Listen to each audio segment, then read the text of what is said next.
Inasahan mo ba na mauunahan ka ni Rere magpakasal? Hindi. Ang sa sagot, hindi. Oo. Kwento. Well, syempre, parang sanay naman tayo na kung sino yung mas matanda, yun yung lagi mauuna magpakasal, di ba?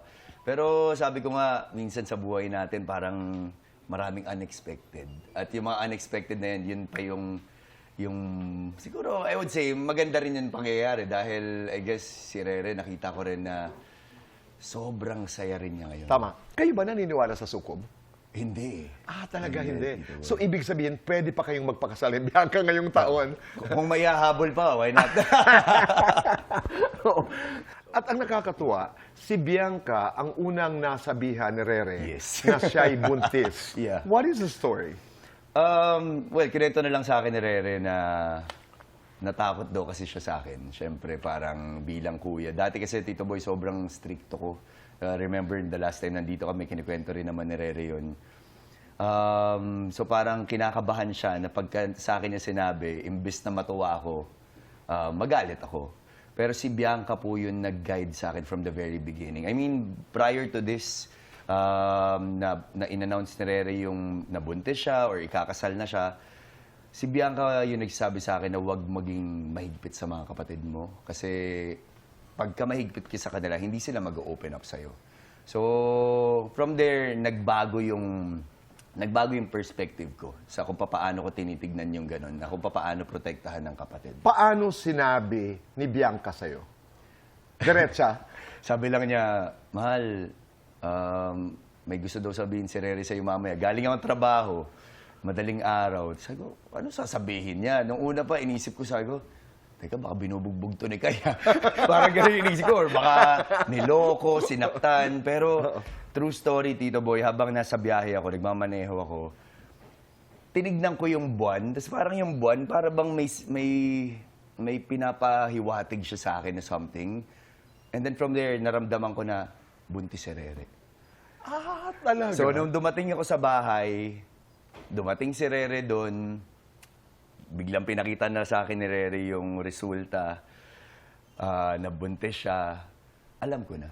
Oh. Tapos sinabi ko sa kapatid ko na, alam mo, wala ka naman dapat ikatakot or wala ka dapat ilihim sa akin kasi sobrang masaya ako para sa'yo at susuportahan kita sa kahit na anong bagay. What about your parents? Ano ang reaction? Ayun well, syempre, Tito Boy, sa akin muna sinabi ni Rere bago yung magulang ko kasi bunso eh.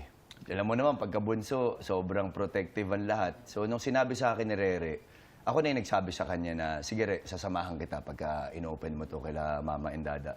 So, sinabi ko rin sa kanya na better siguro, kasi during that time, si Kai nasa Japan pa. So, sabi ko, better siguro na kasama natin si Kai pagka in-announce natin sa magulang natin itong pangyayaring to. Mas maganda. So, tinawagan ko si Kai. Nag-usap kami for like 4 hours through phone. And then, doon, sinabi ko sa kanya na, bro, better siguro na umuwi ka dito sa Pilipinas and then sabihin mo kung ano talaga yung nangyari. Mula doon, sobrang nirespeto ko si Kai kasi talagang ginawa niya. Kahit na sobrang busy siya sa Japan, may mga game siya. To be honest, parang ang nangyari, umuwi lang siya para sabihin and then the next day, bumalik na siya ng Japan. So, na-appreciate ko po yung tao kasi hindi naman po lahat ng lalaki ay may ganong tapang na harapin po kung ano yung sitwasyon. Kumusta si Kai bilang bayaw at bilang Si bayaw. asawa ni Bunso? Mabuting tao po si Kai. Doon pa lang sa ginawa niyang gesture na yon, nakita ko kung ano po yung pagkatao niya. And eto, recently nagkakaroon kami ng mga bonding, minsan nagda-double date kami I with saw the Bianca. post, di ba? Si Kai, ano siya eh, hindi siya yung tipong ibang tao. Siyempre, pagka alam mo na, pagka kuya, yung parang papakitang gilas, ano, kuya, hindi siya ganun. Cool lang, sobrang cool. Actually, parehas sila ng personality ni Bianca. So, sabi ko, gusto ko tong taon to kasi wala siyang gustong patunayan. 3 B nung nabasa ko yung post, hindi Yes, ba? 3 B. Buntis, double date with buntis, Yes. bayaw, at batas. Yes. Kwento mo sa amin yun. Nakakatuwa. Actually, parang hindi ko in-expect na parang ganun pala yung magiging caption ko doon, di ba? Pero sobrang sakto kasi si Buntis, tapos si Bayaw. Sabi ko, etong si Bianca talaga, siya talaga ang batas. Siya ang batas ng buhay ko. Sabi, hindi pa man din kami kasal ni Bianca, pero pinapractice ko na yung happy wife, happy life. Happy life.